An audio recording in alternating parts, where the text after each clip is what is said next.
Bengaluru rave పార్టీలో 86 మంది drugs తీసుకున్నట్లు వైద్య పరీక్షల్లో తేలిందని సీసీబీ అధికారులు ఇప్పటికే ప్రకటించారు.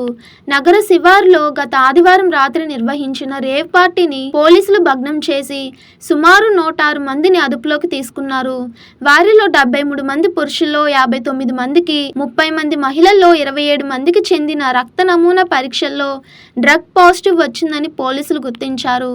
తాజాగా వారందరికీ నోటీసులు జారీ చేసినట్లు తెలుస్తుంది. టాలీవుడ్కు చెందిన సినీ నటి హేమ, అశు రాయ్లకు విచారణకు రావాలని నోటీసులు జారీ చేశారు. వీరితో పాటు అరుణ్ చౌదరి, చిరంజీవి, క్రాంతి, రాజశేఖర్, సుజాత, రిషి చౌదరి, ప్రసన్న, శివాని జైస్వాల్కు కూడా బెంగళూరు పోలీసులు నోటీసులు ఇచ్చారు. వీరందరూ కూడా మే 27న విచారణకు హాజరు కావాలని క్రైమ్ బ్రాంచ్ పోలీసులు ఆదేశించారు. వీరికి డ్రగ్స్ ఎవరిచ్చారు, ఇంకా ఎవరెవరితో డ్రగ్స్ సంబంధాలు ఉన్నాయోనని విచారించనున్నారు.